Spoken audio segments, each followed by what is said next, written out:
Presiden Prabowo Subianto mengungkapkan bahwa ada pihak yang ingin memisahkan dirinya dengan Jokowi, Presiden RI ke-7. Siapakah pihak yang dimaksud? Simak informasi selengkapnya di Voy hari ini. Ada yang sekarang mau misah-misahkan saya sama Pak Jokowi. Lucu juga. Untuk bahan ketawa boleh. Kita jangan ikut pecah belah itu adalah kegiatan mereka yang tidak suka sama Indonesia. Prabowo berharap masyarakat Indonesia tidak terpecah belah karena strategi itu berhasil dipakai Belanda untuk memecah belah bangsa Indonesia. Prabowo juga mengungkapkan bahwa ada sejumlah pihak yang kerap menjelek-jelekan Jokowi. Padahal dia mengaku menjadikan Jokowi sebagai sosok guru dalam berpolitik. Dia pun berharap agar masyarakat tetap menghormati Jokowi meski tak lagi menjabat sebagai Presiden RI. Sejak Prabowo menjabat sebagai Presiden RI ke-8, memang santer terdengar kabar keretakan hubungannya dengan Jokowi. Namun kabar tersebut ditepis oleh Prabowo dengan momen kemesraan Prabowo dan Jokowi yang beredar di medsos. Setelah Prabowo menjabat sebagai Presiden RI, keduanya kerap bertemu secara pribadi hanya untuk makan bersama. Prabowo mendatangi kediaman Jokowi, begitu pula sebaliknya. Pada Desember lalu, Jokowi makan malam bersama Prabowo di kediaman Prabowo di Kertanegara. Pertanyaannya, dari mana awal mula isu keretakan hubungan keduanya? Kabar teranyar soal keretakan keduanya semakin kuat pasca pemberitaan diblokirnya rekening IKN oleh Kementerian Keuangan. IKN bisa dibilang proyek ambisi Jokowi. Dan kini, berdasarkan pengakuan Menteri PU Dodi, pembangunan IKN sempat dihentikan karena kehabisan dana. Program prioritas Prabowo yang tidak memprioritaskan infrastruktur seperti Jokowi semakin menguatkan isu hubungan di antara keduanya yang tidak baik-baik saja. Lalu pada bulan Januari, ramai diberitakan kader PDIP, Panda Nababan, yang menyebut bahwa Jokowi telah membuat sentimen negatif, seakan Megawati tidak mengizinkan Prabowo untuk maju dalam Pilpres 2024 lalu. Namun jika kita ingat kembali, isu keretakan keduanya sudah terdengar sejak bulan Agustus 2024. Benih keretakan muncul setelah Prabowo Subianto menyebutkan ada pihak-pihak yang haus kekuasaan dan bisa mengganggu bangsa ini. Prabowo tidak secara spesifik menyebutkan siapa yang dimaksud. Namun, warganetlah yang menduga pidato tersebut ditujukan kepada Jokowi. Karena momennya pada saat itu, masyarakat Indonesia sedang dihebohkan dengan isu pencalonan Kaesang sebagai calon gubernur Jakarta. Sampai demonstrasi besar menentang revisi UU Pilkada pada 22 Agustus 2024. Pertanyaannya, siapa pihak yang ingin memecah hubungan Jokowi dan Prabowo? Dan apa makna di balik pidato Prabowo? Iya, di satu segi pidato itu kan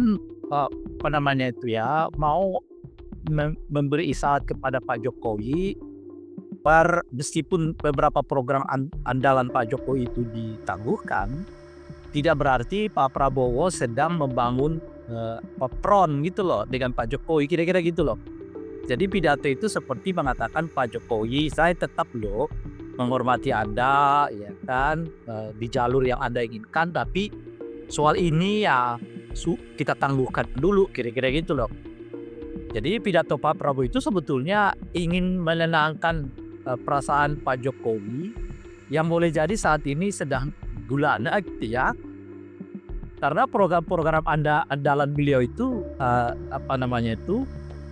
sekarang ini macet ya, khususnya soal IKN itu gitu.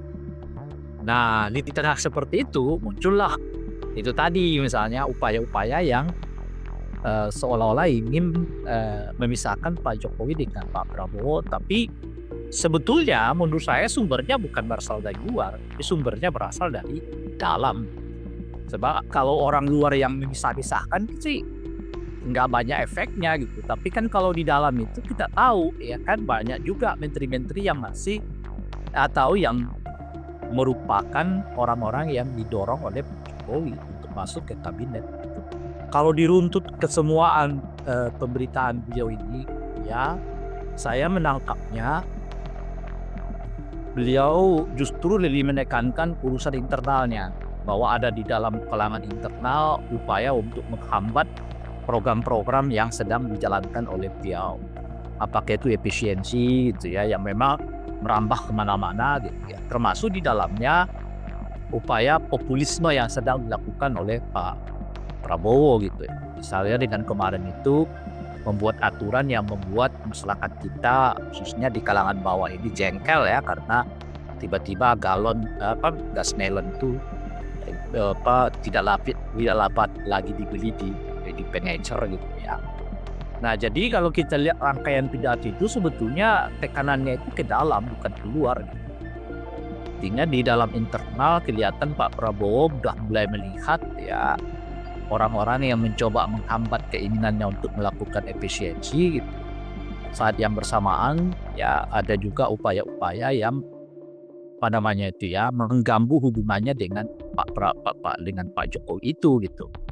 Nah, oleh karena itu menurut saya bagusnya kita berpusat pada internal ini ketimbang eksternal gitu. Karena udah pastilah ketika Pak Prabowo menyebut itu bayangan kita udah langsung itu kayaknya orang di luar tuh gitu. Belum tentu juga.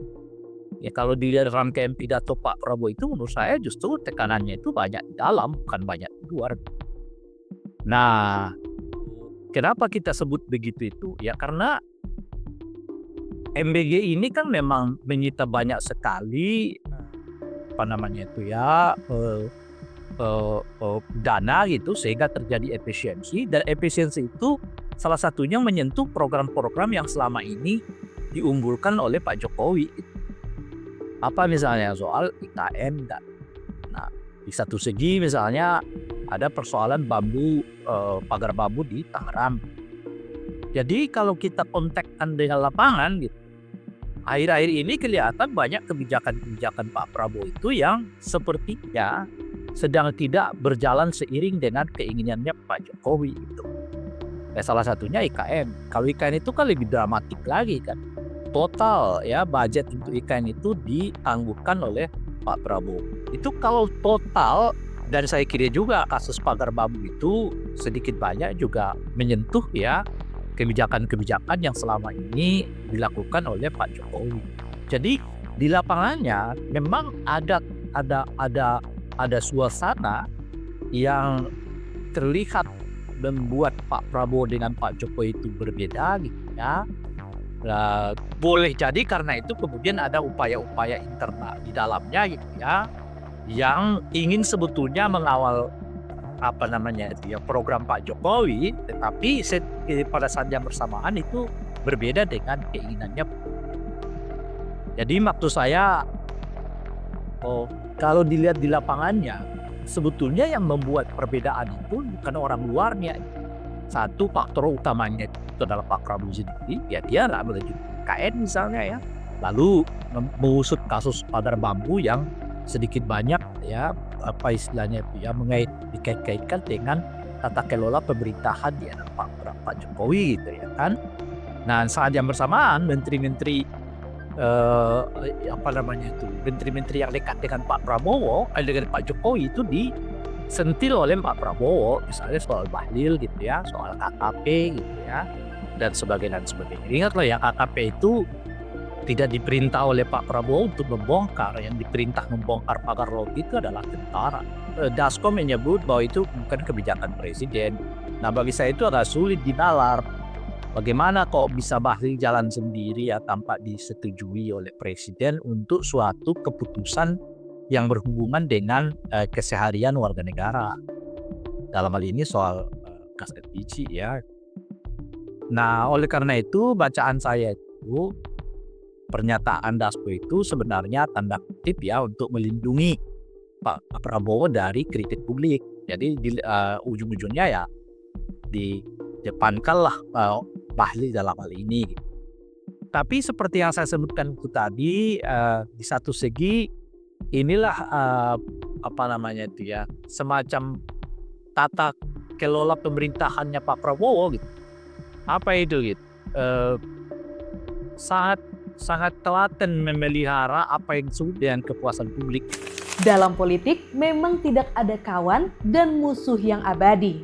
Yang ada adalah kepentingan politik. Pertanyaannya, apakah ini juga berlaku untuk Prabowo dan Jokowi? Apakah hubungan keduanya betul baik-baik saja?